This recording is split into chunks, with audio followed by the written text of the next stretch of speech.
ನಮಸ್ತೆ, welcome to my YouTube channel Sushma Srinivas. ಎಲ್ಲರೂ ಹೇಗಿದ್ದೀರಾ? ಹೋಪ್ ನೀವೆಲ್ಲ ಚೆನ್ನಾಗಿದ್ದೀರಾ ಅಂತ ಅಂದ್ಕೊಂಡಿದ್ದೀನಿ.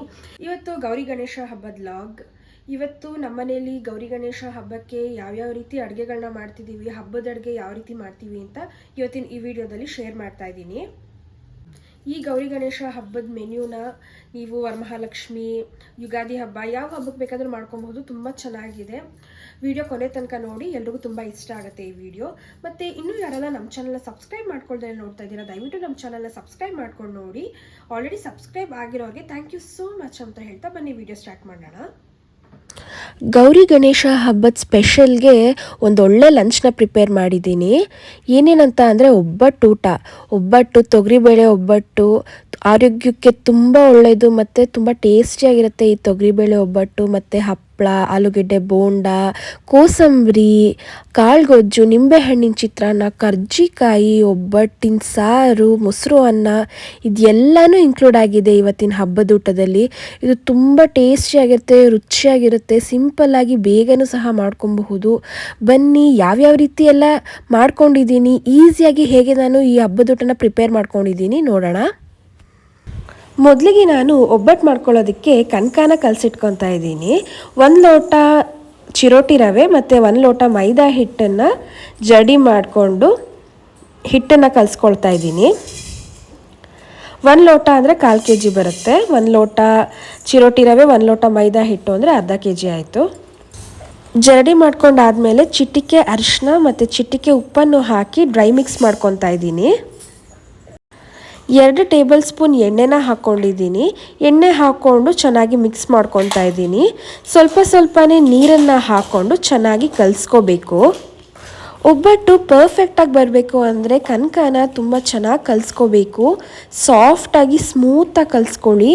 ಈ ಥರ ಎಳೆದ್ರೆ ಬರಬೇಕು ಹಿಟ್ಟು, ಅಷ್ಟು ಸಾಫ್ಟಾಗಿ ಕಲಿಸ್ಕೋಬೇಕು. ಸ್ವಲ್ಪನೇ ನೀರು ಹಾಕ್ಕೊಂಡು ಅಂಟಂಟಾಗಿ ಈ ಕನಕನ ಕಲಿಸ್ಕೊಳ್ಳಿ. ತುಂಬ ಚೆನ್ನಾಗಿ ಸಾಫ್ಟ್ ಆ್ಯಂಡ್ ಸ್ಮೂತಾಗಿ ಕಲಿಸ್ಕೋಬೇಕು. ಕಲಿಸ್ಬೇಕಾದ್ರೆ ಅಂಟಂಟಾದ್ರೂ ಫೈನಲಾಗಿ ನಾವು ಸ್ವಲ್ಪ ಎಣ್ಣೆನ ಹಾಕಿ ಚೆನ್ನಾಗಿ ನಾದ್ಕೊಂಡ್ರೆ ಪರ್ಫೆಕ್ಟಾಗಿ ಕನಕ ರೆಡಿ ಆಗುತ್ತೆ. ಒಂದು ಪ್ಲೇಟ್ನ ಕ್ಲೋಸ್ ಮಾಡಿ 1 ಅವರ್ ನೆನೆಯಕ್ಕೆ ಇಡ್ತಾ ಇದ್ದೀನಿ. ಈ ಕನಕನ ತುಂಬ ಪರ್ಫೆಕ್ಟಾಗಿ ಬರುತ್ತೆ. ಕನಕ ನೆನೆಯಕ್ಕೆ ಬಿಟ್ಟರೆ 2 ಅವರ್ ಆದರೂ ನೀವು ನೆನೆಯಕ್ಕೆ ಬಿಡಬಹುದು, ತುಂಬ ಚೆನ್ನಾಗಿ ಬರುತ್ತೆ ಒಬ್ಬಟ್ಟು.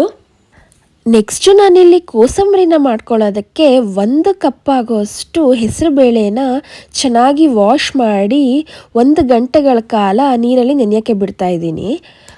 ಯಾವುದೇ ಹಬ್ಬ ಇದ್ರೂ ನಾವು ಮೇನ್ ಕೋಸಂಬರಿ ಮಾಡ್ತೀವಿ. ಈಗ ಹೆಸರುಬೇಳೆನ 1 ಗಂಟೆಗಳ ಕಾಲ ನೆನೆಯೋಕ್ಕೆ ಬಿಡ್ತೀನಿ, ಆಮೇಲೆ ಕೋಸಂಬರಿ ಮಾಡೋದು ತೋರಿಸ್ತೀನಿ. ಈಗ ಒಬ್ಬಟ್ಟಿಗೆ ಹೂರಣನ ಪ್ರಿಪೇರ್ ಮಾಡ್ಕೊತಾ ಇದ್ದೀನಿ. ಒಬ್ಬಟ್ಟಿಗೆ ಹೂರಣ ಪ್ರಿಪೇರ್ ಮಾಡ್ಕೊಳ್ಳೋದಕ್ಕೆ ಒಂದು ಪಾತ್ರೆಯಲ್ಲಿ 2.5 ಲೀಟ್ರ್ ಆಗೋಷ್ಟು ನೀರನ್ನ ಹಾಕ್ಕೊಂಡಿದ್ದೀನಿ. ಹೆಚ್ಚಾಗೆ ನೀರನ್ನ ಹಾಕೋಬೇಕು. ನಂತರ ತೊಗರಿಬೇಳೆನ ಚೆನ್ನಾಗಿ ವಾಶ್ ಮಾಡಿ ಇಟ್ಕೊಂಡಿದ್ದೀನಿ. ಅರ್ಧ kg ತೊಗರಿಬೇಳೆ ತೊಗೊಂಡಿದ್ದೀನಿ ನಾನಿಲ್ಲಿ. ನೀರು ಬಿಸಿಯಾದ ನಂತರ ಆ ತೊಗರಿಬೇಳೆನ ನೀರಿಗೆ ಹಾಕೊತಾ ಇದ್ದೀನಿ. ಚೆನ್ನಾಗಿ ಕುದಿಬೇಕು, ಚೆನ್ನಾಗಿ ಬೇಳೆ ಬೇಯಬೇಕು. ತೊಗರಿಬೇಳೆ ಹಾಕಾದ ನಂತರ ಚಿಟಿಕೆ ಅರಿಶಿನ ಮತ್ತು 1 ಟೇಬಲ್ ಸ್ಪೂನ್ ಎಣ್ಣೆನ ಹಾಕೊತಾ ಇದ್ದೀನಿ. ತೊಗರಿಬೇಳೆಯಲ್ಲಿ ಒಬ್ಬಟ್ಟನ್ನ ಮಾಡ್ಕೊಳ್ಳೋದ್ರಿಂದ ಆರೋಗ್ಯಕ್ಕೆ ತುಂಬ ಒಳ್ಳೆಯದು ತೊಗರಿಬೇಳೆ. ಮತ್ತು ಒಬ್ಬಟ್ಟಿನ ಸಾರು ಮಾಡ್ಕೊತೀವಲ್ಲ, ತುಂಬ ಟೇಸ್ಟಿಯಾಗುತ್ತೆ. ಬರೀ ತೊಗರಿಬೇಳೆನ ಹಾಕ್ಕೊಂಡು ಒಂದ್ಸಲ ಟ್ರೈ ಮಾಡಿ. ಒಬ್ಬಟ್ಟು ಮತ್ತು ಒಬ್ಬಟ್ಟಿನ ಸಾರು ತುಂಬ ಟೇಸ್ಟಿಯಾಗುತ್ತೆ. ಸೊ ಈಗ ಬೇಳೆ ಬೆಂದಿದೆ ಅಂತ ಹೇಗೆ ಚೆಕ್ ಮಾಡೋದು ಗೊತ್ತಾ? ಒಂದು ಬೇಳೆನ ಎತ್ಕೊಂಡು ಪ್ರೆಸ್ ಮಾಡಿ ನೋಡಿದ್ರೆ, ಅಂದರೆ ಹಿಸ್ಕ್ ನೋಡಿದ್ರೆ ಅದು ಈಸಿಯಾಗಿ ಓಪನ್ ಆಗಬೇಕು, ಸಾಫ್ಟಾಗಿ ಬರಬೇಕು. ಆಗ ತೊಗರಿಬೇಳೆ ಚೆನ್ನಾಗಿ ಬೆಂದಿದೆ ಅಂತ. ಈಗ ಇದನ್ನು ಪಾತ್ರೆಯಲ್ಲಿ ಶೋಧಿಸ್ಕೊಳ್ಳೋಣ. ನಾನು ಸ್ಟ್ರೈನರ್ನ ತೊಗೊಂಡಿದ್ದೀನಿ ಮತ್ತು ಒಂದು ಪಾತ್ರೆನ ತೊಗೊಂಡು ಶೋಧಿಸ್ಕೊತಾ ಇದ್ದೀನಿ. ಬೇಳೆಯಲ್ಲಿ ಸ್ವಲ್ಪನೂ ನೀರಿರಬಾರ್ದು. ಆದಷ್ಟು ಬೇಳೆನ ತುಂಬ ಚೆನ್ನಾಗಿ ಶೋಧಿಸ್ಕೋಬೇಕು, ಆಗ ಮಾತ್ರ ಹೂರಣ ತುಂಬ ಚೆನ್ನಾಗಿ ಬರುತ್ತೆ. ಇದೇ ಬೇಳೆ ನೀರಿನಲ್ಲಿ ನಾವೀಗ ಒಬ್ಬಟ್ಟು ಸಾಂಬಾರನ್ನ ರೆಡಿ ಮಾಡ್ಕೊಳ್ಳೋಣ. ಈ ಒಬ್ಬಟ್ಟಿನ ಸಾರಿಗೆ ನಾನು ಮೊದಲೇನೆ ಹುಣಸೆಹಣ್ಣ ನೆನೆ ಹಾಕೊತಾ ಇದ್ದೀನಿ. ಒಂದು ದೊಡ್ಡ ನಿಂಬೆಹಣ್ಣಿನ ಗಾತ್ರದಷ್ಟು ಇಲ್ಲಿ ನಾನು ಹುಣಸೆ ಹಣ್ಣನ್ನ ತಗೊಂಡು ಬಿಸಿನೀರಲ್ಲಿ ನೆನೆ ಹಾಕೊತಾ ಇದ್ದೀನಿ. ಈ ಒಬ್ಬಟ್ಟಿನ ಸಾರಿಗೆ ಹುಳಿ ಜಾಸ್ತಿ ಇದ್ರೆ ತುಂಬ ಚೆನ್ನಾಗಿರುತ್ತೆ, ಅದಕ್ಕೆ ನಾನು ಮೊದಲೇ ನಿಂಬೆಹಣ್ಣ ನೆನೆ ಹಾಕೊತಾ ಇದ್ದೀನಿ. ಹೂರಣಕ್ಕೆ ಬೇಳೆ ಬೇಯಿಸ್ಕೊಂಡು ಶೋಧಿಸ್ಕೊಂಡಿದ್ನಲ್ವಾ, ಈಗ ಅದೇ ಪಾತ್ರೆಗೆ ಅರ್ಧ kg ಆಗೋಷ್ಟು ಉಂಡೆ ಬೆಲ್ಲನ ಹಾಕ್ಕೊಂಡಿದ್ದೀನಿ. ಒಂದು ಚಿಕ್ಕ ಗ್ಲಾಸ್ ನೀರನ್ನ ಹಾಕ್ಕೊಂಡು ಪಾಕ ತಕ್ಕೊತಾ ಇದ್ದೀನಿ ಈ ಬೆಲ್ಲದಲ್ಲಿ. ಈಗ ಬೆಲ್ಲ ಮತ್ತು ನೀರು ಚೆನ್ನಾಗಿ ಕುದೀತಾ ಇದೆ, ಒಳ್ಳೆ ಪಾಕ ಬಂದಿದೆ. ಈ ಟೈಮಲ್ಲಿ ಒಂದು 4 ಏಲಕ್ಕಿನ ಹಾಕೊತಾ ಇದ್ದೀನಿ. ಒಂದು ದೊಡ್ಡ ಗಾತ್ರದ ತೆಂಗಿನಕಾಯಿನ ತುರಿದಿಟ್ಕೊಂಡಿದ್ದೆ, ಅದನ್ನು ಸಹ ಹಾಕಿ ಮಿಕ್ಸ್ ಮಾಡ್ತಾ ಇದ್ದೀನಿ. ಚಿಕ್ಕ ತೆಂಗಿನಕಾಯಿ ಆದರೆ 2 ಹಾಕಿ, ದೊಡ್ಡದಾದರೆ ಒಂದೇ ಸಾಕು. ಈ ಬೆಲ್ಲದ ಪಾಕಕ್ಕೆ ಈಗ ಏಲಕ್ಕಿ ಮತ್ತು ಕಾಯಿ ತುರಿನ ಹಾಕಿ ಚೆನ್ನಾಗಿ ಮಿಕ್ಸ್ ಮಾಡ್ಕೊತಾ ಇದ್ದೀನಿ. ಈ ಬೇಳೆ ಬೇಯಿಸಿಟ್ಕೊಂಡು ಶೋಧಿಸ್ಕೊಂಡಿದ್ನಲ್ಲ, ಅದನ್ನು ಸಹ ಹಾಕಿ ಚೆನ್ನಾಗಿ ಮಿಕ್ಸ್ ಮಾಡ್ಕೊತಾ ಇದ್ದೀನಿ. ಈ ಬೇಯಿಸಿಟ್ಕೊಂಡಿರುವಂತಹ ಬೇಳೆನಲ್ಲಿ ನಾನು 1 ಕಪ್ ಬೇಳೆನ ಎತ್ತಿಟ್ಕೊಂಡಿದ್ದೀನಿ. ಒಬ್ಬಟ್ಟಿನ ಸಾರಿಗೆ ಆ ಬೇಳೆ ಹಾಕಬೇಕು, ಅದಕ್ಕೆ 1 ಕಪ್ ಆಗುವಷ್ಟು ಬೇಳೆನ ಎತ್ತಿಟ್ಕೊಂಡಿದ್ದೀನಿ. ಈ ಬೇಳೆ, ಬೆಲ್ಲ, ಕಾಯಿ ತುರಿ, ಏಲಕ್ಕಿ ಎಲ್ಲ ಹಾಕಿ ಚೆನ್ನಾಗಿ ಪಾಕ ಮಾಡ್ಕೊಂಡಿದ್ವಲ್ಲ, ಇದನ್ನು ಈಗ ರುಬ್ಕೊತಾ ಇದ್ದೀನಿ. ಈಗ ಬಿಸಿ ಬಿಸಿ ಇದೆ, ಈ ಬಿಸಿ ಬಿಸಿ ಇದ್ದಾಗಲೇ ನಾನು ಮಿಕ್ಸಿ ಜಾರ್ಗೆ ಹಾಕಿ ರುಬ್ಕೊತಾ ಇದ್ದೀನಿ. ಬಿಸಿ ಬಿಸಿ ಇದ್ದಾಗಲೇ ಇದನ್ನು ರುಬ್ಕೊಂಡಾಗ ತೆಳುವಾಗಿ ಚೆನ್ನಾಗಿ ಬರುತ್ತೆ ಹೂರ್ಣ. ಸ್ವಲ್ಪನೂ ನೀರು ಹಾಕೊಳ್ದಲೇ ಈ ಬೇಳೆ ಬೆಲ್ಲದ ಪಾಕನ ಎಲ್ಲನೂ ಸಹ ನಾನು ರುಬ್ಕೊತಾ ಇದ್ದೀನಿ. ನೋಡಿ ಎಷ್ಟು ಚೆನ್ನಾಗಿ ಬಂದಿದೆ ಈ ಹೂರಣ. ಬಿಸಿ ಬಿಸಿಯಲ್ಲೇ ರುಬ್ಬಿದ್ದೀನಿ. ಈ ರುಬ್ಬಾದ ನಂತರ ಒಂದು ಪಾತ್ರೆಗೆ ನಾನು ಟ್ರಾನ್ಸ್ಫರ್ ಮಾಡ್ಕೊತಾ ಇದ್ದೀನಿ. ಪಾತ್ರೆಗೆ ಹಾಕೊಂಡಾದ ನಂತರ ತಣ್ಣಗಾಗುತ್ತೆ ಈ ಹೂರಣ. ತಣ್ಣಗಾದ್ಮೇಲೆ ಒಂದು ಒಳ್ಳೆ ಕನ್ಸಿಸ್ಟೆನ್ಸಿ ಬರುತ್ತೆ, ಗಟ್ಟಿಯಾಗಿ ಚೆನ್ನಾಗಿ ಬರುತ್ತೆ ಈ ಹೂರಣ. ಈ ರೀತಿ ಹೂರಣ ಮಾಡ್ಕೊಳ್ಳೋದ್ರಿಂದ 1 ವಾರ 10 ದಿವಸ ಆದ್ರೂ ಈ ಹೂರಣ ಕೆಡೋದಿಲ್ಲ. ಆಚೆನೇ ಇಟ್ಕೊಂಡು ಯಾವಾಗ ಬೇಕಾದರೂ ನಾವು ಒಬ್ಬಟ್ಟನ್ನ ಮಾಡ್ಕೊಬಹುದು. ಹೂರಣ ರೆಡಿಯಾಗಿದೆ. ಈಗ ನಾನು ಒಬ್ಬಟ್ಟಿನ ಸಾರನ್ನ ಮಾಡ್ಕೊಂಬಿಡ್ತೀನಿ. ಕನಕ ನೆನೆಯೋದಕ್ಕೆ ಇನ್ನೂ 1 ಅವರ್ ಆಗಬೇಕಲ್ಲ, ಲಾಸ್ಟಲ್ಲಿ ನಾನು ಒಬ್ಬಟ್ಟನ್ನ ಮಾಡಿ ತೋರಿಸ್ತೀನಿ. ಈಗ ನಾನು ಒಬ್ಬಟ್ಟಿನ ಸಾರನ್ನ ಮಾಡ್ಕೊಳ್ಳೋದಕ್ಕೆ ಬೇಳೆ ಬೆಂದಿರೋವಂತಹ ನೀರನ್ನು ಒಂದು ಪಾತ್ರೆಗೆ ಹಾಕೊತಾ ಇದ್ದೀನಿ. ಒಬ್ಬಟ್ಟಿನ ಸಾರಿಗೆ ಮಸಾಲೆ ರುಬ್ಕೊಳ್ಳೋದಕ್ಕೆ ಈರುಳ್ಳಿನ ಫ್ರೈ ಮಾಡ್ಕೊತಾ ಇದ್ದೀನಿ. ಒಂದು ಬಾಣಲೆ ಬಿಸಿ ಆದ ನಂತರ ದೊಡ್ಡ ಗಾತ್ರದ 3 ಈರುಳ್ಳಿನ ದಪ್ಪವಾಗಿ ಹೆಚ್ಕೊಂಡಿದ್ದೆ. ಅದನ್ನು ಬಾಣಲೆಗೆ ಹಾಕ್ಕೊಂಡು 1 ಟೇಬಲ್ ಸ್ಪೂನ್ ಎಣ್ಣೆನ ಹಾಕಿ ಚೆನ್ನಾಗಿ ಫ್ರೈ ಮಾಡ್ಕೊಂಡಿದ್ದೀನಿ. ಸ್ವಲ್ಪ ಕಲರ್ ಚೇಂಜ್ ಆಗಬೇಕು, ಅಲ್ಲಿವರೆಗೂ ಈರುಳ್ಳಿನ ಫ್ರೈ ಮಾಡ್ಕೊಳ್ಳಿ. ಕಲರ್ ಚೇಂಜ್ ಆದ ನಂತರ 1 ಗಡ್ಡೆ ಬೆಳ್ಳುಳ್ಳಿನ ಎಸಳು ಮಾಡಿಟ್ಕೊಂಡಿದ್ದೆ, ಅದನ್ನು ಹಾಕಿ ಚೆನ್ನಾಗಿ ಫ್ರೈ ಮಾಡ್ಕೊತಾ ಇದ್ದೀನಿ. ಈರುಳ್ಳಿ ಬೆಳ್ಳುಳ್ಳಿನ ಚೆನ್ನಾಗಿ ಫ್ರೈ ಮಾಡ್ಕೊಂಡಾದ್ಮೇಲೆ ಒಂದು ದಪ್ಪ ಗಾತ್ರದ ಟೊಮೊಟೊನ ಉದ್ದುದ್ದ ಹಚ್ಚಿಟ್ಕೊಂಡಿದ್ದೆ, ಅದನ್ನು ಸಹ ಹಾಕಿ ಫ್ರೈ ಮಾಡ್ಕೊತಾ ಇದ್ದೀನಿ. ಈ ಸಾಂಬಾರಿಗೆ ಚೆನ್ನಾಗಿ ಹುರ್ಕೊಂಡ್ರೆ ಟೇಸ್ಟ್ ಚೆನ್ನಾಗಿ ಬರುತ್ತೆ. ಸ್ವಲ್ಪ ಜೀರಿಗೆನ ಸೇರಿಸ್ಕೊತಾ ಇದ್ದೀನಿ. ಮತ್ತು ಕಾಯಿ ತುರಿ 4 ಟೇಬಲ್ ಸ್ಪೂನ್ ಕಾಯಿ ತುರಿನ ಹಾಕ್ಕೊತಾ ಇದ್ದೀನಿ. ಮತ್ತು ಒಂದು 5 ನಿಮಿಷ ಇದನ್ನೆಲ್ಲ ಚೆನ್ನಾಗಿ ಬಾಡಿಸ್ಕೊತಾ ಇದ್ದೀನಿ. ಹಸಿ ಸ್ಮೆಲ್ಲೆಲ್ಲ ಹೋಗಿದೆ, ತುಂಬ ಚೆನ್ನಾಗಿ ಫ್ರೈ ಮಾಡ್ಕೊಂಡಿದ್ದೀನಿ. ಇದನ್ನೆಲ್ಲ ಈಗ ರುಬ್ಕೊಳ್ಳೋಣ. ಒಂದು ಮಿಕ್ಸಿ ಜಾರ್ಗೆ ನಾನು ಮೊದಲೇ ಒಂದು ನಿಂಬೆಹಣ್ಣು ಗಾತ್ರದ ಹುಣಸೆಹಣ್ಣು ನೆನೆ ಹಾಕ್ಕೊಂಡಿದ್ದೆ, ಅದನ್ನು ಮಿಕ್ಸಿ ಜಾರ್ಗೆ ಹಾಕೊತಾ ಇದ್ದೀನಿ. ಮತ್ತು ಇವಾಗ ಫ್ರೈ ಮಾಡ್ಕೊಂಡಲ್ಲ, ಇದನ್ನು ಸಹ ಮಿಕ್ಸಿ ಜಾರ್ಗೆ ಹಾಕೊತಾ ಇದ್ದೀನಿ. ನಂತರ ಒಂದು ಬಾಣಲೆಗೆ 15ರಿಂದ 20 ಗುಂಟೂರು ಮೆಣಸಿನ್ಕಾಯಿನ ಹಾಕ್ಕೊಂಡಿದ್ದೀನಿ. ಇದನ್ನು ಕೆಂಪಗೆ ಹುರ್ಕೋಬೇಕು. ಈ ರೀತಿ ಹುರ್ಕೊಂಡಾದ ನಂತರ ಇದನ್ನು ಮಿಕ್ಸಿ ಜಾರ್ಗೆ ಸೇರಿಸ್ಕೊಂಡು ಸ್ವಲ್ಪ ನೀರನ್ನು ಹಾಕ್ಕೊಂಡು ನುಣ್ಣಗೆ ಚೆನ್ನಾಗಿ ಗ್ರೈಂಡ್ ಮಾಡ್ಕೋಬೇಕು. ಈಗ ನೈಸಾಗಿ ನಾನು ಪೇಸ್ಟ್ ರೀತಿ ಗ್ರೈಂಡ್ ಮಾಡ್ಕೊಂಡಿದ್ದೀನಿ. ಇದಕ್ಕೆ 2 ಕಡ್ಡಿ ಕರಿಬೇವನ್ನ ಸೇರಿಸ್ಕೊತಾ ಇದ್ದೀನಿ. ಮತ್ತು 1 ಹಿಡಿ ಆಗುವಷ್ಟು ಕೊತ್ತಂಬರಿ ಸೊಪ್ಪನ್ನು ಹಾಕಿ ರುಬ್ಕೊತಾ ಇದ್ದೀನಿ. ಪರ್ಫೆಕ್ಟಾಗಿ ಮಸಾಲ ರೆಡಿಯಾಗಿದೆ. ಈಗ ಆ ಮಸಾಲೆನ ಬೇಳೆನ ಬಸ್ತಿಟ್ಕೊಂಡಿದ್ನಲ್ಲ ನೀರು, ಆ ನೀರಿಗೆ ಹಾಕಿ ಚೆನ್ನಾಗಿ ಮಿಕ್ಸ್ ಮಾಡ್ಕೊತಾ ಇದ್ದೀನಿ. ಮತ್ತು ಈ ಹೂರಣಕ್ಕೆ ಬೇಳೆ ಬೇಯಿಸ್ಕೊಂಡಿದ್ನಲ್ಲ, ಅದು 1 ಕಪ್ ಎತ್ತಿಟ್ಕೊಂಡಿದ್ದೆ ಅಂತ ಹೇಳಿದ್ದೆ. ಆ 1 ಕಪ್ ಬೇಳೆನ ನಾನು ನೀರು ಹಾಕ್ಕೊಳ್ದೇನೆ ನುಣ್ಣಗೆ ರುಬ್ಕೊಂಡು ಇದನ್ನು ಸಹ ಈ ಬೇಳೆ ಮತ್ತು ಮಸಾಲ ನೀರಿಗೆ ಹಾಕ್ಕೊಂಡು ಚೆನ್ನಾಗಿ ಮಿಕ್ಸ್ ಮಾಡ್ಕೊತಾ ಇದ್ದೀನಿ. ಚೆನ್ನಾಗಿ ಮಿಕ್ಸ್ ಮಾಡ್ಕೊಂಡಾದ ನಂತರ ಒಲೆ ಮೇಲೆ ಇಟ್ಟು ಬೇಯೋದಕ್ಕೆ ಬಿಡೋಣ. ರುಚಿಗೆ ತಕ್ಕಷ್ಟು ಉಪ್ಪನ್ನು ಸಹ ಹಾಕ್ಕೊಂಡಿದ್ದೀನಿ ನಾನು. ಮತ್ತು ಇದು ಕುದೀತಾ ಇದೆ ಈ ಸಾಂಬಾರು. ಈ ಹಂತದಲ್ಲಿ ನಾವು ಒಗ್ಗರಣೆಯನ್ನು ಮಾಡ್ಕೊಳ್ಳೋಣ ಸಾಂಬಾರಿಗೆ. ಒಗ್ಗರಣೆ ಮಾಡ್ಕೊಳ್ಳೋದಕ್ಕೆ ನಾನು ಒಂದು ಪ್ಯಾನ್ಗೆ 4ರಿಂದ 5 ಟೇಬಲ್ ಸ್ಪೂನ್ ಎಣ್ಣೆನ ಹಾಕ್ಕೊಂಡಿದ್ದೀನಿ. ಎಣ್ಣೆ ಬಿಸಿ ಆದಮೇಲೆ 1 ಟೇಬಲ್ ಸ್ಪೂನ್ ಸಾಸಿವೆನ ಹಾಕ್ಕೊಂಡಿದ್ದೀನಿ. ಸಾಸಿವೆ ಸಿಡ್ದಾದ ನಂತರ ಒಂದು ದೊಡ್ಡ ಗಾತ್ರದ ಈರುಳ್ಳಿನ ಉದ್ದುದ್ದ ಹಚ್ಚಿಟ್ಕೊಂಡಿದ್ದೆ, ಅದನ್ನು ಹಾಕಿ ಕೆಂಪಗಾಗೋವರೆಗೂ ಫ್ರೈ ಮಾಡ್ಕೊತೀನಿ. ಈರುಳ್ಳಿ ಕೆಂಪಗಾದ ನಂತರ 1 ಗಡ್ಡೆ ಬೆಳ್ಳುಳ್ಳಿನ ಎಸಳು ಮಾಡಿಟ್ಕೊಂಡಿದ್ದೆ, ಅದನ್ನು ಹಾಕ್ಕೊಂಡು ಬೆಳ್ಳುಳ್ಳಿ ಗೋಲ್ಡನ್ ಬ್ರೌನ್ ಕಲರ್ ಬರಬೇಕು ಅಲ್ಲಿವರೆಗೂ ಫ್ರೈ ಮಾಡ್ಕೊತೀನಿ. ಈರುಳ್ಳಿ ಬೆಳ್ಳುಳ್ಳಿ 2 ಚೆನ್ನಾಗಿ ಫ್ರೈ ಆಗಿದೆ. ಈ ಹಂತದಲ್ಲಿ ನಾನು ಜೀರಿಗೆನ ಸೇರಿಸ್ಕೊತಾ ಇದ್ದೀನಿ. ಸ್ವಲ್ಪ ಹಿಂಗನ್ನು ಸಹ ಸೇರಿಸ್ಕೊತಾ ಇದ್ದೀನಿ. ಈಗ ಒಂದು 4ರಿಂದ 5 ಬ್ಯಾಡಗೆ ಮೆಣಸಿನ್ಕಾಯಿನ ಸಹ ಹಾಕ್ಕೊಂಡು ಫ್ರೈ ಮಾಡ್ಕೊತಾ ಇದ್ದೀನಿ. ಒಂದು 2-3 ಕಡ್ಡಿ ಆಗುವಷ್ಟು ಕರಿಬೇವನ್ನ ಹಾಕಿ ಫ್ರೈ ಮಾಡ್ಕೊತಾ ಇದ್ದೀನಿ ಒಗ್ಗರಣೆಗೆ. ಒಗ್ಗರಣೆ ರೆಡಿ ಆಯಿತು. ಕುದೀತಾ ಇರೋವಂತಹ ಒಬ್ಬಟ್ಟಿನ ಸಾರಿಗೆ ಒಗ್ಗರಣೆನ ಸೇರಿಸ್ಕೊತಾ ಇದ್ದೀನಿ. ಕೊನೆಯದಾಗಿ ನಾನು ಕೊತ್ತಂಬರಿ ಸೊಪ್ಪು ಮತ್ತು ಒಬ್ಬಟ್ಟಿಗೆ ಹೂರಣ ರುಬ್ಕೊಂಡಿದ್ನಲ್ಲ, ಆ ಹೂರಣ ಒಂದು ಉಂಡೆ ಗಾತ್ರದಷ್ಟು ಹಾಕಿ ಮಿಕ್ಸ್ ಮಾಡಿದ್ರೆ ಒಬ್ಬಟ್ಟಿನ ಸಾರು ರೆಡಿ ಆಯಿತು. ಈ ಒಬ್ಬಟ್ಟಿಗೆ ಹೂರಣನೇ ಮೇಯ್ನು, ತುಂಬ ಟೇಸ್ಟಿಯಾಗಿರುತ್ತೆ ಈ ಹೂರಣ ಹಾಕಿದ್ರೆ. ನೆಕ್ಸ್ಟ್ ನಾನು ಆಲೂಗೆಡ್ಡೆ ಪಲ್ಯ ಮಾಡ್ಕೊಳ್ಳೋದಕ್ಕೆ ಒಂದು 3 ಆಲೂಗೆಡ್ಡೆನ ಚೆನ್ನಾಗಿ ತೊಳೆದು ಕಟ್ ಮಾಡಿಕೊಂಡು ಒಂದು ಕುಕ್ಕರ್ಗೆ ಸೇರಿಸ್ಕೊಂಡಿದ್ದೀನಿ. ಆಲೂಗೆಡ್ಡೆ ಬೇಯೋಷ್ಟು ನೀರನ್ನು ಹಾಕ್ಕೊಂಡು 3 ವಿಷಲ್ ಕೂಗಿಸ್ಕೊತಾ ಇದ್ದೀನಿ. ಈಗ 3 ವಿಷಲ್ ಕೂಗಿದಾದ ನಂತರ ಆಲೂಗೆಡ್ಡೆ ನೋಡಿ ಎಷ್ಟು ಚೆನ್ನಾಗಿ ಬೆಂದಿದೆ. ಈಗ ಒಂದು ಸ್ಟ್ರೈನರ್ನ ತೊಗೊಂಡು ಬಸ್ಕೊತಾ ಇದ್ದೀನಿ. ನೀರನ್ನೆಲ್ಲ ಬಸ್ಕೊಂಡಾದ ನಂತರ ಈ ಆಲೂಗೆಡ್ಡೆನ ಸಿಪ್ಪೆನ ತೆಗೆದಿಟ್ಕೊತಾ ಇದ್ದೀನಿ. ಸಿಪ್ಪೆ ತೆಗೆದ್ಬಿಟ್ಟು ಸೌಟಲ್ಲಿ ಅಥವಾ ಆಲೂಗೆಡ್ಡೆ ಮ್ಯಾಶ್ ಮಾಡೋದು ಬರುತ್ತಲ್ಲ, ಅದರಲ್ಲಿ ಚೆನ್ನಾಗಿ ಮ್ಯಾಶ್ ಮಾಡಿ ಇಟ್ಕೊಬೇಕು. ನೋಡ್ತಾ ಇದ್ದೀರಲ್ವ ನಾನು ಎಷ್ಟು ಚೆನ್ನಾಗಿ ಆಲೂಗೆಡ್ಡೆನ ಮ್ಯಾಶ್ ಮಾಡಿ ಇಟ್ಕೊಂಡಿದ್ದೀನಿ ಅಂತ. ಈಗ ಆಲೂಗೆಡ್ಡೆ ಪಲ್ಯಕ್ಕೆ ಒಗ್ಗರಣೆ ಹಾಕೊಳ್ಳೋದಕ್ಕೆ ಒಂದು ಪಾತ್ರೆಗೆ ಒಂದು 4ರಿಂದ 5 ಟೇಬಲ್ ಸ್ಪೂನ್ ಎಣ್ಣೆನ ಆ್ಯಡ್ ಮಾಡ್ಕೊತಾ ಇದ್ದೀನಿ. ಎಣ್ಣೆ ಹಾಕೊಂಡಾದ ನಂತರ 1 ಟೇಬಲ್ ಸ್ಪೂನ್ ಸಾಸಿವೆನ ಹಾಕ್ಕೊಂಡಿದ್ದೀನಿ. ಸಾಸಿವೆ ಸಿಡ್ದಾದ ನಂತರ ಒಂದು 2 ಗಡ್ಡೆ ಈರುಳ್ಳಿನ ಸಣ್ಣದಾಗಿ ಹಚ್ಚಿಟ್ಕೊಂಡಿದ್ದೆ ಮತ್ತು ಒಂದು 7-8 ಹಸಿಮೆಣಸಿನ್ಕಾಯಿ ಉದ್ದುದ್ದ ಹಚ್ಚಿಟ್ಕೊಂಡಿದ್ದೆ. ಈರುಳ್ಳಿ, ಮೆಣಸಿನ್ಕಾಯಿ ಮತ್ತು ಹಿಂಗನ್ನು ಹಾಕಿ ಒಂದು 3-4 ಕಡ್ಡಿ ಕರಿಬೇವನ್ನು ಸಹ ಆ್ಯಡ್ ಮಾಡಿಕೊಂಡು ಫ್ರೈ ಮಾಡ್ಕೊತಾ ಇದ್ದೀನಿ. ಈರುಳ್ಳಿ ಸ್ವಲ್ಪ ಕಲರ್ ಚೇಂಜ್ ಆಗಬೇಕು, ಅಲ್ಲಿವರೆಗೂ ಚೆನ್ನಾಗಿ ಫ್ರೈ ಮಾಡ್ಕೊಳ್ಳೋಣ. ಈಗ ನಾನು ರುಚಿಗೆ ತಕ್ಕಷ್ಟು ಉಪ್ಪು ಮತ್ತು ಸ್ವಲ್ಪ ಅರಿಶಿನ ಪುಡಿನ ಆ್ಯಡ್ ಮಾಡ್ಕೊತಾ ಇದ್ದೀನಿ. ಈ ರೀತಿ ಆ್ಯಡ್ ಮಾಡ್ಕೊಳ್ಳೋದ್ರಿಂದ ಉಪ್ಪು, ಅರಿಶಿನ ಪುಡಿ ಈರುಳ್ಳಿ ಜೊತೆ ತುಂಬ ಚೆನ್ನಾಗಿ ಬೆರೆತ್ಕೊಳ್ಳುತ್ತೆ. ಮತ್ತು ಆಲೂಗೆಡ್ಡೆನ ಬೇಯಿಸಿ ಮ್ಯಾಶ್ ಮಾಡಿ ಇಟ್ಕೊಂಡಿದ್ನಲ್ಲ, ಅದನ್ನು ಈ ಒಗ್ಗರಣೆಗೆ ಹಾಕಿ ಚೆನ್ನಾಗಿ ಮಿಕ್ಸ್ ಮಾಡ್ಕೊತಾ ಇದ್ದೀನಿ. ಈ ಆಲೂಗೆಡ್ಡೆ ಪಲ್ಯನ ಕ್ವಿಕ್ಕಾಗಿ ಈಸಿಯಾಗಿ ಟೇಸ್ಟಿಯಾಗಿ ಮಾಡ್ಕೊಬಹುದು. ತುಂಬ ಚೆನ್ನಾಗಿರುತ್ತೆ ಮತ್ತು ದೋಸೆಗೆ ಇದು ಒಳ್ಳೆ ಕಾಂಬಿನೇಷನ್ನು. ಈ ರೀತಿ ಹಬ್ಬದ ಅಡುಗೆ ಮಾಡಬೇಕಾದ್ರೆ ಸಹ ಆಲೂಗೆಡ್ಡೆ ಇಷ್ಟಪಡೋರು ಪಲ್ಯನ ಮಾಡ್ಕೊಬಹುದು. ಕೊನೆಯದಾಗಿ ನಾನು 4 ಟೇಬಲ್ ಸ್ಪೂನ್ ಕಾಯಿ ತುರಿ ಮತ್ತು ಸ್ವಲ್ಪ ಕೊತ್ತಂಬರಿ ಸೊಪ್ಪನ್ನ ಆ್ಯಡ್ ಮಾಡ್ತಾ ಇದ್ದೀನಿ. ಮತ್ತು ಒಂದು ಅರ್ಧ ಹೋಳು ಲೆಮನ್ನ ಆ್ಯಡ್ ಮಾಡ್ತಾ ಇದ್ದೀನಿ. ಈ ಆಲೂಗೆಡ್ಡೆ ಪಲ್ಯಕ್ಕೆ ಲೆಮನ್ನ ಆ್ಯಡ್ ಮಾಡಿ ಮತ್ತು ಟೇಸ್ಟ್ ಮಾಡಿ ಎಷ್ಟು ರುಚಿಯಾಗಿರುತ್ತೆ ಗೊತ್ತಾ. ಈ ಪಲ್ಯ ಆಲೂಗೆಡ್ಡೆ ಪಲ್ಯಕ್ಕೆ ಲಾಸ್ಟಲ್ಲಿ ಲೆಮನ್ ಆ್ಯಡ್ ಮಾಡಿ ಈ ರೀತಿ ಮಿಕ್ಸ್ ಮಾಡೋದ್ರಿಂದ ತುಂಬ ರುಚಿಯಾಗಿರುತ್ತೆ. ಬೇಕಾದರೆ ನೀವು ಟ್ರೈ ಮಾಡಿ, ತುಂಬ ಚೆನ್ನಾಗಿರುತ್ತೆ.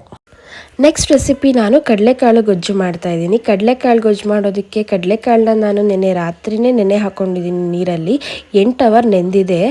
ಈಗ ಮಸಾಲೆ ರುಬ್ಕೊಳ್ಳೋದಕ್ಕೆ ಗೊಜ್ಜಿಗೆ ಒಂದು ಮಿಕ್ಸಿ ಜಾರ್ಗೆ 2 ದಪ್ಪಗೆಡ್ಡೆ ಈರುಳ್ಳಿನ ಹಚ್ಚಿಟ್ಕೊಂಡಿದ್ದೀನಿ, ಅದನ್ನು ಹಾಕೊತಾ ಇದ್ದೀನಿ. 1 ಇಂಚು ಶುಂಠಿ, 1 ಗೆಡ್ಡೆ ಬೆಳ್ಳುಳ್ಳಿ ಹಾಕೊತಾ ಇದ್ದೀನಿ.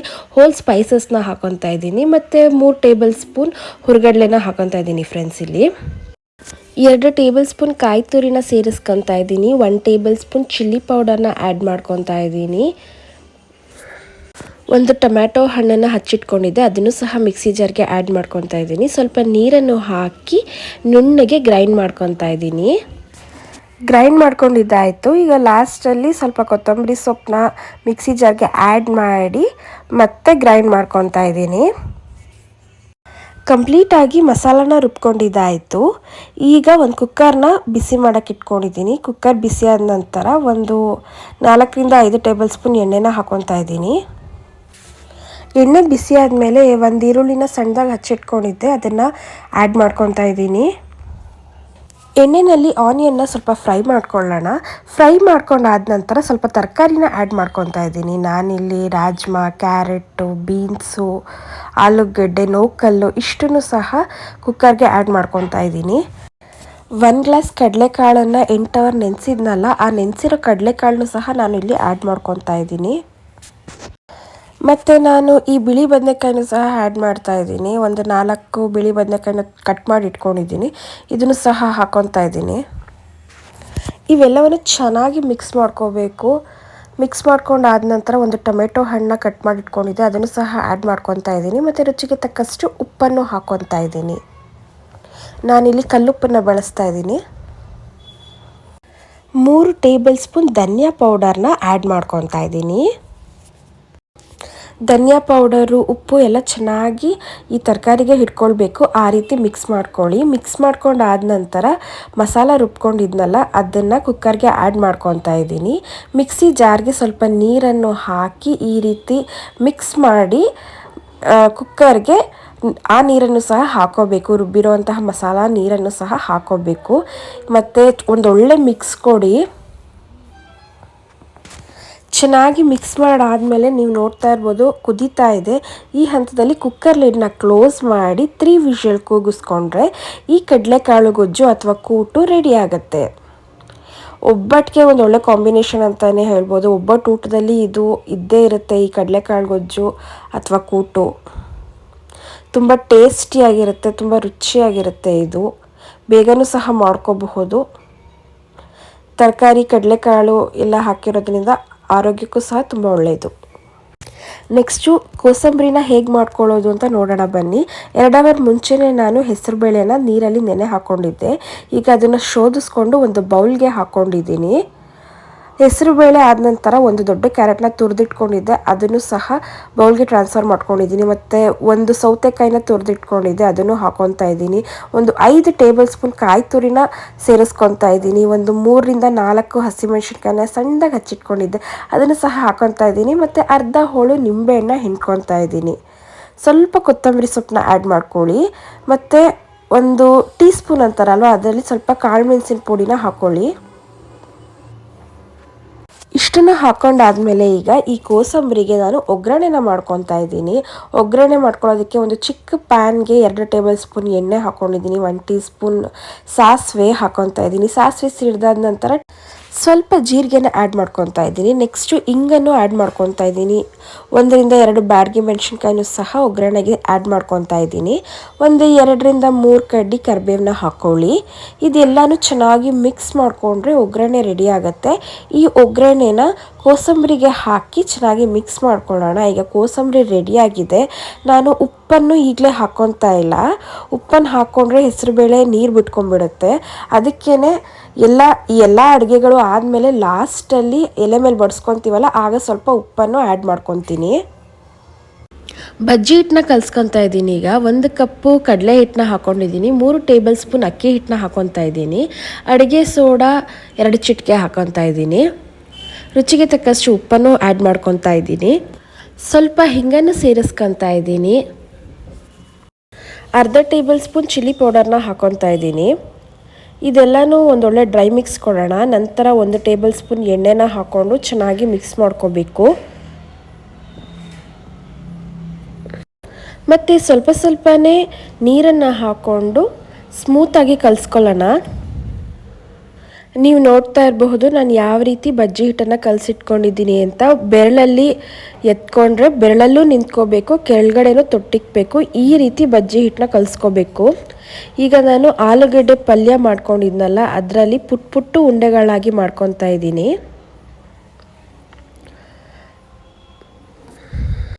ಈ ಆಲೂಗಡ್ಡೆ ಪಲ್ಯದಿಂದ ಮಾಡಿರೋಂತಹ ಉಂಡೆನ ಬಜ್ಜಿ ಹಿಟ್ಟಲ್ಲಿ ಅದ್ದು ಕರಿಯೋದಕ್ಕೆ ಹಾಕ್ತಾ ಇದ್ದೀನಿ. ಎಣ್ಣೆ ತುಂಬ ಚೆನ್ನಾಗಿ ಕಾದಿದೆ. ಕಾದಿರೋಂತಹ ಎಣ್ಣೆಗೆ ಆಲೂಗಡ್ಡೆ ಉಂಡೆಗಳನ್ನ ಹಾಕಿ ಈ ರೀತಿ ಬಜ್ಜಿ ಹಿಟ್ಟನ್ನು ಕೋಟಿಂಗ್ ಮಾಡಿಕೊಂಡು ಎಣ್ಣೆಗೆ ಬಿಡ್ತಾ ಇದ್ದೀನಿ. ನಂತರ ಈ ಎಣ್ಣೆಯಲ್ಲಿ ಇರುವಂತಹ ಆಲೂಗಡ್ಡೆ ಪಲ್ಯದ ಬೋಂಡಾನ 2 ಕಡೆ ಚೆನ್ನಾಗಿ ಬೇಯಿಸ್ಕೋಬೇಕು. ಒಂದು ಫೋರ್ಕ್ ಸಹಾಯದಿಂದ 2 ಕಡೆ ಚೆನ್ನಾಗಿ ಡೀಪ್ ಫ್ರೈ ಮಾಡ್ಕೊಳ್ಳಿ. ಗೋಲ್ಡನ್ ಬ್ರೌನ್ ಕಲರ್ ಬರಬೇಕು, ಅಲ್ಲಿವರೆಗೂ ಚೆನ್ನಾಗಿ ಫ್ರೈ ಮಾಡಿಕೊಂಡು ತೆಗೆದಿಟ್ಕೋಬೇಕು. ಮೇಲ್ಗಡೆ ಕ್ರಿಸ್ಪಿಯಾಗಿ ಒಳಗಡೆ ಸಾಫ್ಟಾಗಿ ಟೇಸ್ಟಿಯಾಗಿರೋಂತಹ ಆಲೂಗಡ್ಡೆ ಬೋಂಡ ಅಥವಾ ಆಲೂಗಡ್ಡೆ ಪಲ್ಯದಿಂದ ಮಾಡಿರೋಂಥ ಬಜ್ಜಿ ರೆಡಿಯಾಗಿದೆ. ನೆಕ್ಸ್ಟ್ ಈ ಹಬ್ಬದ ಅಡುಗೆ ಮೆನ್ಯೂನಲ್ಲಿ ನಾನು ನಿಂಬೆಹಣ್ಣಿನ ಚಿತ್ರಾನ್ನ ಮಾಡ್ಕೊತಾ ಇದ್ದೀನಿ. ನಿಂಬೆಹಣ್ಣಿನ ಚಿತ್ರಾನ್ನ ಮಾಡ್ಕೊಳ್ಳೋದಕ್ಕೆ ಒಂದು 3ರಿಂದ 4 ಟೇಬಲ್ ಸ್ಪೂನ್ ಎಣ್ಣೆನ ಹಾಕ್ಕೊತಾ ಇದ್ದೀನಿ ಒಂದು ಪ್ಯಾನ್ಗೆ. ಎಣ್ಣೆ ಕಾದಾದ ನಂತರ 1 ಟೇಬಲ್ ಸ್ಪೂನ್ ಸಾಸಿವೆನ ಹಾಕ್ಕೊಂಡಿದ್ದೀನಿ. ಸಾಸಿವೆ ಸಿಡಿದಾದ ನಂತರ ಕಡಲೆ ಬೀಜನ ಸ್ವಲ್ಪ ಆ್ಯಡ್ ಮಾಡ್ಕೊತಾ ಇದ್ದೀನಿ. ಕಡಲೆ ಬೀಜನ ಚೆನ್ನಾಗಿ ಫ್ರೈ ಮಾಡ್ಕೋಬೇಕು. ಕಡಲೆ ಬೀಜದ ಕಲರ್ ಚೇಂಜ್ ಆಗಬೇಕು, ಅಲ್ಲಿವರೆಗೂ ಕಡಲೆ ಬೀಜನ ಫ್ರೈ ಮಾಡ್ಕೊಳ್ಳಿ. ನಂತರ ಕಡಲೆಬೇಳೆ ಉದ್ದಿನಬೇಳೆ 1 ಟೇಬಲ್ ಸ್ಪೂನ್ ಹಾಕ್ಕೊತಾ ಇದ್ದೀನಿ. ಕಡಲೆ ಬೀಜ, ಕಡಲೆಬೇಳೆ, ಉದ್ದಿನಬೇಳೆ ಇವೆಲ್ಲನೂ ಸಹ ಕ್ರಿಸ್ಪಿಯಾಗಿ ಚೆನ್ನಾಗಿ ಬೇಯಬೇಕು, ಅಲ್ಲಿವರೆಗೂ ಫ್ರೈ ಮಾಡ್ಕೊಳ್ಳಿ. ಇದೆಲ್ಲ ಚೆನ್ನಾಗಿ ಫ್ರೈ ಆದಮೇಲೆ ಸ್ವಲ್ಪ ಜೀರಿಗೆನ ಆ್ಯಡ್ ಮಾಡ್ಕೊತಾ ಇದ್ದೀನಿ. ಸ್ವಲ್ಪ ಹಿಂಗನ್ನು ಸಹ ಆ್ಯಡ್ ಮಾಡ್ಕೊತಾ ಇದ್ದೀನಿ. ನಂತರ ನಾನು ಕರಿಬೇವು ಮತ್ತು ಖಾರಕ್ಕೆ ತಕ್ಕಂತೆ ಹಸಿಮೆಣಸಿನ್ಕಾಯಿನ ಹಾಕ್ಕೊತಾ ಇದ್ದೀನಿ. ಇದೆಲ್ಲ ತುಂಬ ಚೆನ್ನಾಗಿ ಎಣ್ಣೆಯಲ್ಲಿ ಫ್ರೈ ಮಾಡ್ಕೊಳ್ಳಿ. ರುಚಿಗೆ ತಕ್ಕಷ್ಟು ಉಪ್ಪು ಮತ್ತು ಚಿಟಿಕೆ ಅರಿಶಿನ ಆ್ಯಡ್ ಮಾಡ್ಕೊಳ್ಳಿ. ಈ ನಿಂಬೆಹಣ್ಣಿನ ಚಿತ್ರಾನ್ನದಲ್ಲಿ ನಾವು ಈರುಳ್ಳಿ ಬೆಳ್ಳುಳ್ಳಿ ಹಾಕ್ತೇನೆ ಚಿತ್ರಾನ್ನ ಮಾಡ್ತಾ ಇದ್ದೀವಿ. ತುಂಬ ಟೇಸ್ಟಿಯಾಗಿರುತ್ತೆ, ಸಿಂಪಲ್ ಆ್ಯಂಡ್ ಕ್ವಿಕ್ಕಾಗಿ ಮಾಡ್ಕೋಬಹುದು ಈ ಚಿತ್ರಾನ್ನನ. ಉಪ್ಪು ಮತ್ತು ಅರಿಶಿನ ಹಾಕ್ಕೊಂಡು ಫ್ರೈ ಮಾಡಿಕೊಂಡೆ. ಕೊನೆಯದಾಗಿ ಕಾಯಿ ತುರಿ ಮತ್ತು ಕೊತ್ತಂಬರಿ ಸೊಪ್ಪು ಹಾಕಿ ಮಿಕ್ಸ್ ಮಾಡಿಕೊಂಡು ಒಂದು ನಿಂಬೆಹಣ್ಣನ್ನು ಹಿಂಡಿದ್ರೆ ನಿಂಬೆಹಣ್ಣಿನ ಚಿತ್ರಾನ್ನದ ಗೊಜ್ಜು ರೆಡಿಯಾಗಿದೆ. ಇದನ್ನು ಅನ್ನಕ್ಕೆ ಕಲಿಸ್ಕೊಂಡು ತಿಂದರೆ ನಿಂಬೆಹಣ್ಣಿನ ಚಿತ್ರಾನ್ನ. ನೆಕ್ಸ್ಟ್ ನಾನು ಕರ್ಜಿಕಾಯಿನ ಮಾಡ್ಕೊತಾ ಇದ್ದೀನಿ. ಕರ್ಜಿಕಾಯಿನ ನಾನು ನೆಕ್ಸ್ಟ್ ವೀಡಿಯೋದಲ್ಲಿ ಅಪ್ಲೋಡ್ ಮಾಡಿದ್ದೀನಿ. ಜಸ್ಟ್ ಒಂದು ಕ್ಲಿಪ್ಪಿಂಗ್ ಮಾತ್ರ ಹಾಕಿದ್ದೀನಿ ಕರ್ಜಿಕಾಯ್ದು. ವಿಡಿಯೋ ತುಂಬ ಲೆಂತಿ ಆಗುತ್ತೆ ಅಂತ ನಾನಿಲ್ಲಿ ನೆಕ್ಸ್ಟ್ ವೀಡಿಯೋದಲ್ಲಿ ಕರ್ಜಿಕಾಯಿನ ಅಪ್ಲೋಡ್ ಮಾಡ್ತೀನಿ friends. Last and final recipe ಒಬ್ಬಟ್ಟನ್ನ ಮಾಡ್ತಾ ಇದ್ದೀನಿ. ಒಬ್ಬಟ್ಟಿಗೆ ಹೂರಣನ ನಾನು ಮೊದಲೇ ರೆಡಿ ಮಾಡಿ ಇಟ್ಕೊಂಡಿದ್ದೀನಿ. ಕನಕನೂ ಸಹ ಕಲಸಿಟ್ಕೊಂಡಿದ್ದೀನಿ. ಈಗ 2 ಅವರ್ ಚೆನ್ನಾಗಿ ನೆಂದಿದೆ ಕನಕ. ಈಗ ನಾನು ಸ್ವಲ್ಪ ಎಣ್ಣೆನ ಹಾಕ್ಕೊಂಡು ಇನ್ನೂ ಚೆನ್ನಾಗಿ ನಾದ್ಕೋತಾ ಇದ್ದೀನಿ. ತುಂಬ ಚೆನ್ನಾಗಿ ನಾದ್ಕೋಬೇಕು. ನಾದ್ಕೊಳ್ಳೋದೇ ಮೇಯ್ನು ಈ ಒಬ್ಬಟ್ಟಿನ ಕನಕದಲ್ಲಿ. ಈಗ ನಾನು ಈ ಶೀಟ್ನ ಹಾಕ್ಕೊಂಡು ಒಬ್ಬಟ್ಟನ್ನ ತಟ್ತಾ ಇದ್ದೀನಿ. ಇದು ಬಂದು ಒಂದು ಟೆಫ್ಲಾನ್ ಶೀಟ್. ನಾನು ಅಮೆಝಾನಲ್ಲಿ ಆರ್ಡ್ರ್ ಮಾಡಿದ್ದೀನಿ. ಇದನ್ನು ತೊಗೊಂಡು ಹತ್ತತ್ರ 3 ವರ್ಷ ಆಯಿತು. 3 ವರ್ಷದಿಂದ ನಾನು ಯೂಸ್ ಮಾಡ್ತಾ ಇದ್ದೀನಿ. ರಾಗಿ ರೊಟ್ಟಿ, ಅಕ್ಕಿ ರೊಟ್ಟಿ, ಒಬ್ಬಟ್ಟು ಮತ್ತು ನಿಪ್ಪಟ್ಟು ಇದೆಲ್ಲದಕ್ಕೂ ನಾನು ಈ ಒಂದು ಟೆಫ್ಲಾನ್ ಶೀಟ್ನ ಯೂಸ್ ಮಾಡ್ತಾ ಇದ್ದೀನಿ. ತುಂಬ ಚೆನ್ನಾಗಿ ಯೂಸ್ ಆಗುತ್ತೆ. ವಾಷೇಬಲ್ಲು. ಒಂದ್ಸಲಿ ಒಬ್ಬಟ್ಟು ರೊಟ್ಟಿ ಮಾಡಿಬಿಟ್ಟು ವಾಶ್ ಮಾಡಿ ಇಟ್ಕೋಬಹುದು. 10 ವರ್ಷ ಆದರೂ ಏನೂ ಆಗೋಲ್ಲ. ತುಂಬ ಚೆನ್ನಾಗಿರುತ್ತೆ. ನಾವು ಬಾಳೆ ಎಲೆ ಅಥವಾ ಪೇಪರು, ಎಣ್ಣೆ ಪೇಪರು ಈ ರೀತಿ ಎಲ್ಲ ಯೂಸ್ ಮಾಡೋದಕ್ಕೆ ಇದೊಂದು ತೆಗೆದಿಟ್ಕೊಳ್ಳಿ. ತುಂಬ ಯೂಸ್ ಆಗುತ್ತೆ. ತುಂಬ ಈ ಜಾಸ್ತಿ ರೊಟ್ಟಿ ಮತ್ತು ಒಬ್ಬಟ್ಟೆಲ್ಲ ಮಾಡೋರಿಗೆ ತುಂಬ ಯೂಸ್ಫುಲ್ ಅಂತಲೇ ಹೇಳಬಹುದು. ನಾನು ಡಿಸ್ಕ್ರಿಪ್ಷನಲ್ಲಿ ಲಿಂಕ್ ಹಾಕಿರ್ತೀನಿ. ಬೇಕು ಅಂದರೆ ನೀವು ಈ ಶೀಟ್ನ ತೊಗೋಬಹುದು. ಸೊ ಒಬ್ಬಟ್ಟು ಮಾಡೋದಕ್ಕೆ ನಾನು ಒಂದು ಮಣೆನ ಹಾಕ್ಕೊಂಡಿದ್ದೀನಿ. ಮಣೆ ಮೇಲೆ ಈ ಟೆಫ್ಲಾನ್ ಶೀಟ್ನ ಹಾಕಿ ಸ್ವಲ್ಪ ಎಣ್ಣೆನ ಸವರ್ಕೊಂಡಿದ್ದೀನಿ. ಸ್ವಲ್ಪ ಕನಕನ ತೊಗೊಂಡು ಈ ಟೆಫ್ಲಾನ್ ಶೀಟ್ ಮೇಲೆ ತಟ್ಕೊಳ್ಳಿ. ಒಂದು ಪುಟ್ಟು ಉಂಡೆ ಹೂರಣನ ತೊಗೊಂಡು ಈ ಕನಕಕ್ಕೆ ರೌಂಡ್ ಮಾಡ್ಕೊಳ್ಳಿ ಮತ್ತು ನೀಟಾಗಿ ತಟ್ಕೋಬಹುದು. ಅದರಲ್ಲೂ ಈ ಶೀಟ್ನಲ್ಲಿ ತುಂಬ ತೆಳುವಾಗಿ ತಟ್ಕೋಬಹುದು. ಚೆನ್ನಾಗಿದೆ. ಒಬ್ಬಟ್ಟನ್ನ ತೆಳುವಾಗಿ ತಟ್ಕೊಂಡಾದ್ಮೇಲೆ ತವಾನ ಬಿಸಿ ಮಾಡೋಕ್ಕೆ ಇಟ್ಕೊಂಡಿದ್ದೆ. ತವಾ ಬಿಸಿ ಆದಮೇಲೆ ಎಣ್ಣೆನ ಸವರ್ಕೊತಾ ಇದ್ದೀನಿ. ನಂತರ ಒಬ್ಬಟ್ಟನ್ನು ತಟ್ಕೊಂಡಿದ್ನಲ್ಲ ಅದನ್ನು ಡೈರೆಕ್ಟಾಗಿ ಟೆಫ್ಲಾನ್ ಶೀಟ್ ಸಮೇತ ತವದ ಮೇಲೆ ಹಾಕ್ತಾ ಇದ್ದೀನಿ. ನೋಡ್ತಾ ಇರ್ಬೋದು ನಾನು ಯಾವ ರೀತಿ ತವದ ಮೇಲೆ ಹಾಕ್ತಾ ಇದ್ದೀನಿ ಅಂತ. ಈ ರೀತಿ ತವದ ಮೇಲೆ ಹಾಕಿ ಕೈಯಲ್ಲಿ ಹೀಗೆ ತಟ್ಕೊಳ್ಳೋಣ. ಒಂದು 10 ಸೆಕೆಂಡ್ ಆದಮೇಲೆ ಆ ಪೇಪರ್ನ ತೆಗಿಯೋಣ, ಟೆಫ್ಲಾನ್ ಶೀಟ್ನ ತೆಗಿಯೋಣ. ತುಂಬ ಈಸಿಯಾಗಿ ಬರುತ್ತೆ ಈ ಶೀಟು. ನಾವು ಬೇರೆ ಎಣ್ಣೆ ಪೇಪರ್ ಎಲ್ಲ ಹಾಕಿದ್ರೆ ಕೈಯಿಂದ ಹಾಕಬೇಕಾಗತ್ತೆ, ಆವಾಗ ಕಟ್ಟಾಗ್ಬೋದು ಒಬ್ಬಟ್ಟು. ಆದರೆ ಈ ಶೀಟ್ ತೊಗೊಳೋದ್ರಿಂದ ಈಸಿಯಾಗಿ ಕಟ್ಟಾಗೋದಿಲ್ಲ. ಒಬ್ಬಟ್ಟು ಈಸಿಯಾಗಿ ಮಾಡ್ಕೋಬಹುದು. ಹೊಸದಾಗಿ ಒಬ್ಬಟ್ಟನ್ನ ಮಾಡ್ಕೊಳ್ಳೋರಿಗೆ ಕಟ್ಟಾಗತ್ತೆ ಅಂತ ಭಯ ಇರುತ್ತೆ. ಈ ರೀತಿ ಒಂದು ಶೀಟ್ ತೊಗೊಂಡ್ರೆ ತವದ ಮೇಲೆ ಹಾಕ್ಕೊಂಡು ನೀಟಾಗಿ ತಕ್ಕೋಬಹುದು. ಯಾರು ಬೇಕಾದರೂ ಸುಲಭವಾಗಿ ಈಸಿಯಾಗಿ ಈ ಒಬ್ಬಟ್ಟನ್ನ ಮಾಡ್ಕೊಬಹುದು. ಒಬ್ಬಟ್ಟಲ್ಲಿ ಕಡಲೆಬೇಳೆ ಒಬ್ಬಟ್ಟು, ಕಾಯಿ ಒಬ್ಬಟ್ಟು, ಜಾಕ್ ಫ್ರೂಟ್ ಒಬ್ಬಟ್ಟು ಈ ರೀತಿ ಎಲ್ಲ ಮಾಡ್ಕೊಬಹುದು. ಅದರಲ್ಲೂ ಈ ತೊಗರಿಬೇಳೆ ಒಬ್ಬಟ್ಟನ್ನ ಮಾಡಿಕೊಂಡು ಟ್ರೈ ಮಾಡಿ ನೋಡಿಬೇಕಂದ್ರೆ ಎಷ್ಟು ಟೇಸ್ಟಿಯಾಗಿರುತ್ತೆ ಗೊತ್ತಾ. ತುಂಬ ಟೇಸ್ಟಿ ಮತ್ತು ಆರೋಗ್ಯಕ್ಕೂ ಒಳ್ಳೆಯದು ಈ ತೊಗರಿಬೇಳೆ ಒಬ್ಬಟ್ಟು. ನಾನು 2 ಸೈಡು ತುಂಬ ಚೆನ್ನಾಗಿ ಬೇಯಿಸ್ಕೊತಾ ಇದ್ದೀನಿ. 2 ಸೈಡು ತುಂಬ ಚೆನ್ನಾಗಿ ಒಬ್ಬಟ್ಟು ಬೆಂದಿದೆ. ಒಂದು ಪ್ಲೇಟ್ಗೆ ನಾನು ತೆಗೆದಿಟ್ಕೊತಾ ಇದ್ದೀನಿ. ನೋಡಿದ್ರಲ್ವ ನಾನು ಹಬ್ಬಕ್ಕೆ ಯಾವ್ಯಾವ ರೀತಿ ವಿಧವಾದ ಅಡುಗೆಗಳನ್ನ ಮಾಡಿದೆ ಅಂತ. ಇವತ್ತಿನ ಈ ಅಡುಗೆ ವಿಡಿಯೋ ನಿಮಗೆ ಇಷ್ಟ ಆಗಿದ್ದಲ್ಲಿ ಒಂದ್ಸಲಿ ಮನೇಲಿ ಟ್ರೈ ಮಾಡಿ ನೋಡಿ. ಹೇಗೆ ಬಂತು ಅಂತ ನನಗೆ ಕಮೆಂಟ್ ಮಾಡಿ ತಿಳಿಸಿ. ಈ ವಿಡಿಯೋ ನಿಮಗೆ ಯೂಸ್ಫುಲ್ ಆಗಿದ್ದಲ್ಲಿ ಮರೀದೆ ಒಂದು ಲೈಕ್ನ ಮಾಡಿ, ಫ್ಯಾಮಿಲಿ ಫ್ರೆಂಡ್ಸ್ ಜೊತೆ ಶೇರ್ ಮಾಡಿ ವಿಡಿಯೋನ. Thank you for watching.